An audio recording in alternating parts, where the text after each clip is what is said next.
बिस्मिल्लाहिर्रहमानिर्रहीम अस्सलाम वालेकुम। Welcome to my YouTube channel all in one tech के। ऐसे जो मेरे भाई भी एनसीबी क्विक पे से पैसे भेजते हैं, चाहे वो एप्लीकेशन से भेजते हैं या एटीएम मशीन से भेजते हैं, तो उन भाइयों के लिए बहुत ज़रूरी इन्फॉर्मेशन है कि जब भी आप पैसे भेजते हैं एटीएम मशीन वगैरह से, तो आप अपने मुल्क में किसी के नाम पर भी पैसे भेज देते हैं, लेकिन एटीएम मशीन से आपको जो पर्ची निकलती है जिस पर कोड होता है, जो आपने अपने घर में या जिसको भी पैसे भेजे हैं उसको देना होता है, लेकिन एटीएम मशीन से वो पर्ची ही नहीं निकलती और आप परेशान हो जाते हैं कि अब मैं घर वालों को कोड क्या दूंगा कि वो कोड बैंक में जाकर दिखाकर अपने पैसे जो है वो वसूल कर लें। तो उसके लिए आपको परेशान होने की ज़रूरत नहीं। वीडियो को लास्ट तक जरूर देखेगा। जिन भाइयों ने चैनल को सब्सक्राइब नहीं किया, जल्दी से चैनल को भी सब्सक्राइब कर लीजिएगा, क्योंकि सऊदी अरब में रहते हुए आपके लिए इस तरह की इन्फॉर्मेटिव वीडियो हम लाते रहते हैं।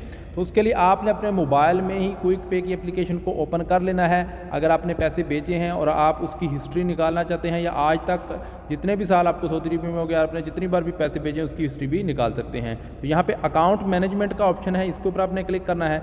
जैसे ही अकाउंट मैनेजमेंट पे क्लिक करेंगे, उसके बाद क्विक पे ट्रांजैक्शन हिस्ट्री, तो इसके ऊपर आपने क्लिक कर देना है। जैसे ही इस हिस्ट्री के ऊपर आप क्लिक करेंगे, उसके बाद आपके सामने वो तमाम नाम आ जाएंगे जिस पर आपने आज तक पैसे भेजे हैं, और सबसे पहला नाम वो होगा जिस पर आपने आखिरी बार पैसे भेजे थे, जिसकी हिस्ट्री निकालना चाहते हैं, सबसे पहले वाला नाम है।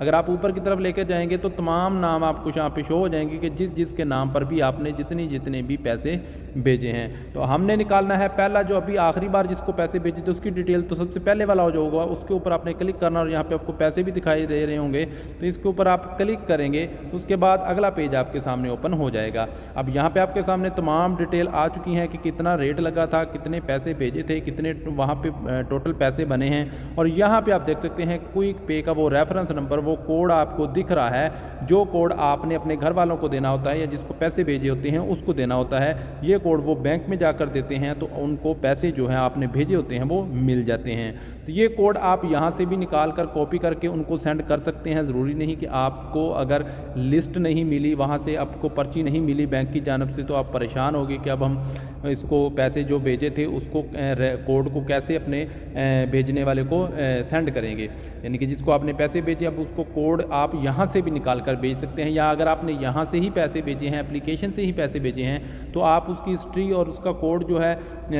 यहाँ से ही निकाल सकते हैं, अगर आप स्क्रीनशॉट उस टाइम में लेना भूल गए थे। तो बैंक से भी पैसे भेजे हैं या एप्लीकेशन से पैसे भेजे हैं, उसकी हिस्ट्री, उसका कोड जो है आप यहाँ से निकाल कर अपने जो है रिश्तेदार को या भाई को या जिसको भी आपने पैसे भेजे हैं उसको भेज सकते हैं, और वो आसानी के साथ वहाँ से किसी भी बैंक से जाकर पैसे जो है वो वसूल कर सकता है। अगर आपने अकाउंट में भेजे हैं तो उसके लिए उस कोड की ज़रूरत नहीं है, लेकिन अगर आपने किसी के नाम पर पैसे भेजे हैं तब आपको उस कोड की ज़रूरत पड़ेगी, क्योंकि अकाउंट में आपके डायरेक्ट ही पैसे चले जाते हैं, उसके लिए आपको बैंक जाने की ज़रूरत नहीं होती। लेकिन जो आप किसी के नाम पर पैसा भेजते हैं, चाहे वो पाकिस्तान, इंडिया, बांग्लादेश, नेपाल, किसी भी कंट्री में हो, तो उसके लिए आपको ये रेफरेंस नंबर ज़रूर उस आदमी को भेजना होता है जिसको आपने पैसे भेजे होते हैं। तो उम्मीद है कि तमाम भाइयों को इन्फॉर्मेशन समझ आ गई होगी। इंशाल्लाह जल्द ही कुछ नई इन्फॉर्मेशन, नई अपडेट के साथ हाज़िर होते हैं। तब तक के लिए इजाज़त दीजिए। अल्लाह हाफ़िज़।